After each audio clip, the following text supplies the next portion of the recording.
श्री सिद्धपीठ मौनी बाबा श्री श्री 1008 महाराज काशीदास उदासीन गोवर्धन आश्रम उपेक्षा का हो रहा शिकार।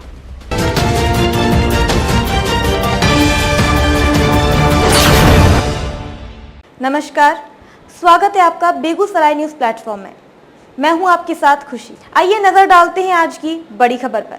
रीवा जिले की त्योतर तहसील की गौरवशाली गाथा रही है। ये नगर आदिकाल से पौराणिक मान्यताओं के आधार पर इसकी ऐतिहासिक गाथाएं रही है, जहां पर वैसे भी तराई अंचल का क्षेत्र होने के कारण प्राकृतिक सौंदर्य से हरा भरा रहा है, जहां पर माँ तमसा की कल जलधाराएं एवं पहाड़ों की छटा पर श्री श्री 1008 श्री श्री सिद्धपीठ मौनी बाबा महाराज काशीदास उदासीन गोवर्धन बाबा का यह आश्रम पहाड़ पर स्थित है, जहां पर बाबा जी की समाधि भैरव बाबा के पास बनी हुई है, जहां पर आश्रम के बाबा जो मौनी बाबा के शिष्य भी बाल्यकाल से रहे आश्रम को संचालित करें। उनके द्वारा हमारे चैनल समाचार पत्र के संवाददाता को बताया गया कि यहाँ पर सन 1975 से 80 के आसपास वाराणसी संस्कृत महाविद्यालय से संबंध गुरुकुल भी चलाया जाता रहा है, जहां पर संस्कृति की शिक्षा यहां पर बच्चों को मिलती रही।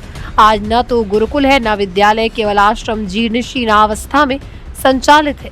यह भी बताया गया कि त्योतर न्यायालय में पदस्थ रहे न्यायाधीश एडीजे चंद्र साहब के द्वारा पहाड़ को काट कर रास्ता सड़क निर्माण कार्य भी कराया गया था, जो आज भी आने जाने का मार्ग अभी भी संचालित है, जो बरसात के कारण कटाव की स्थिति में है, जिसका निर्माण कार्य कराया जाना जनहित में है। स्थानीय प्रशासन का ध्यान इस ओर अपेक्षित है।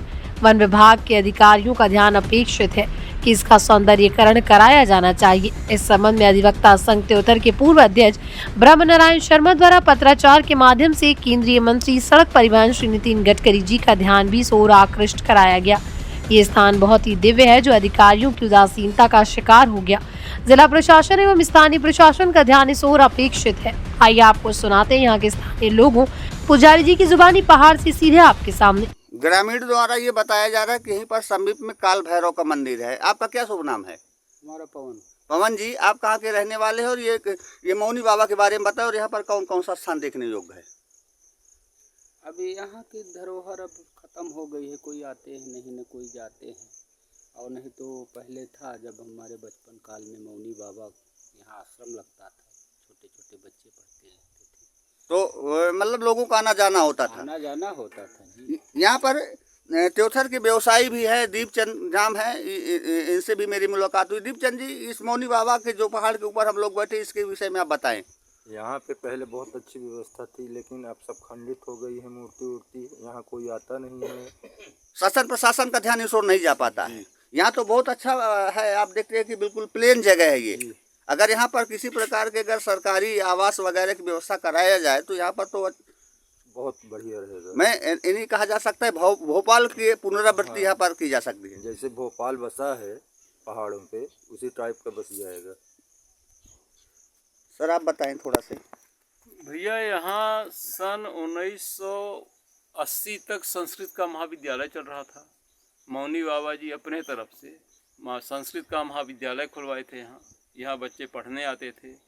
बाहर से आचार्य थे यहाँ पर पढ़ाने के लिए बच्चों को, और मौनी बाबा ही अपनी व्यवस्था से 1-1 रुपये इकट्ठा करके उनको पारिश्रमिक देते थे। मतलब ये गुरुकुल, यहाँ पर गुरुकुल भी हो? हाँ, यहाँ बच्चे पढ़ते थे आके, संस्कृत महाविद्यालय थे, और जो काशी से जुड़ा हुआ था। हाँ। तो क्या मध्य प्रदेश शासन का या उच्च शिक्षा विभाग का ध्यान इस ओर कभी नहीं गया? कभी नहीं गया। या यहाँ एसडीएम मौनी बाबा के जाने के बाद इस तरफ किसी ने देखा ही नहीं। एसडीएम साहब ने कभी विजिट किया? तहसीलदार साहब ने, रंजन साहब ने, या डीएफओ या और उच्च अधिकारी कलेक्टर वगैरह कभी नहीं आए? तो क्या यहाँ पर लोगों के रहने योग्य है? लोग रह सकते हैं यहाँ पर? इतना अच्छा स्थान पूरे देश में कहीं नहीं होगा। पूर्व अधिवक्ता अभी अध्यक्ष, अधिवक्ता संघ अध्यक्ष, अधिवक्ता संघ के अध्यक्ष जो हैं, वो यहाँ शंकर जी के पहाड़ से जो टोल बना है, टोल प्लाजा है, वहाँ से लेकर के इधर से सड़क बनवाने का प्रयास कर रहे हैं। शायद है उनकी भूतल परिवहन मंत्री, केंद्रीय मंत्री माननीय गडकरी जी को पत्र लिखा है, उन्होंने पत्राचार किया गया है। हो सकता है उनका ध्यान अगर इस ओर आ जाए तो ये सड़क बन जाए। सड़क बन जाने के बाद फिर ये बहुत अच्छा स्थान हो जाएगा। मैं मौनी बाबा आश्रम में मौजूद हूँ, और मौनी बाबा को बहुत नज़दीक से जानने वाले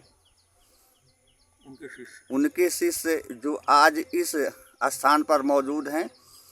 विगत 10 वर्ष लगभग इनको हो गए। उस समय जब मौनी बाबा यहाँ थे तो इनका जो है स्कूली शिक्षा दीक्षा थी, जो बाबा जी के द्वारा हमें जानकारी। बाबा जी, मौनी बाबा के बारे में आप क्या बताना चाहेंगे और इस आश्रम के बारे में क्या कहना चाहेंगे? तो महाराज जी यहाँ थे तो हम लोग यहाँ हायर सेकेंडरी तक में विद्याधन करता था। और मौनी बाबा महाराज बहुत बड़े संत थे और वो जो है यहाँ बहुत सारी चीज़ें दे गए, लेकिन उनके समाधि के बाद उनकी समाधि कहाँ पर है? ये काल भैरव के पास में है। यहाँ से लगभग कितनी दूरी पर है? 1 किलोमीटर। 1 किलोमीटर है। अभी हमारा चैनल उसको भी कवरेज करेगा। 1 किलोमीटर है। और यहाँ के लोगों ने यहाँ संभाल नहीं पाया। शिक्षा जैसे जगत यहाँ जो है संस्कृत विद्यालय थी, गुरुकुल से जुड़ा हुआ था। तो उनके जाने के बाद यहाँ संस्था भी ख़त्म हो गई। इतना तक कि मौनी बाबा के समय में जो चीज़ें था यहाँ के लोगों ने सब नष्ट कर दी। जैसे हनुमान जी की प्रतिमा जो है वो तोड़ दिए, गणेश जी की प्रतिमा वो तोड़ दिए, मैया अष्टांगिनी माता के प्रतिमा वो तोड़ दिए, जो कि आज सामने है, खंडित पड़ी है। खंडित पड़ी है। पर ये जो है स्थान यानी हिंदुत्व भावनाओं से यहाँ के लोगों से जुड़ा है और बिरले बिरले लोग आते हैं। शायद इस पर ध्यान दिया जाए। आज विंध भारत की टीम आपके आश्रम में पहुंची है तो ये बहुत बड़ा दिव्य स्थान जहाँ कि यहाँ हर प्रकार से शांति मिलती है। विंध भारत बेगूसराय न्यूज़ चैनल आज इस स्थान पर आया है और महाराज जी से मुखाबिर हो रहा है कि यहाँ पर कैसा हो कि जो ये स्थान और दिव्य बन सके।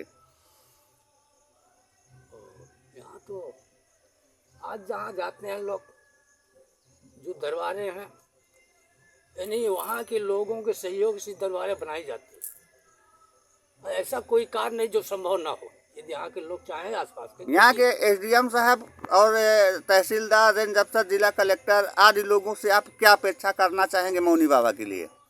अरे यहाँ जो तो रोड बन जाए, पानी है ही है, लोगों का आवागमन बढ़ जाए, बिजली है। हाँ बिजली है। तो ये केवल रोड का अभाव है। यानी जो आने वाले भी जो चाहते हैं वो नहीं पहुँच पाते। मध्य प्रदेश के रीवा से बेगूसराय न्यूज प्लेटफॉर्म के लिए संवाददाता कमलेश शुक्ला के साथ दिनेश द्विवेदी की स्पेशल रिपोर्ट। खबरों में अब तक के लिए बस इतना ही। फिर होगी आपसे मुलाकात ऐसी ही एक और बड़ी खबर के साथ। तब तक के लिए नमस्कार और देखते रहिए बेगूसराय न्यूज प्लेटफॉर्म।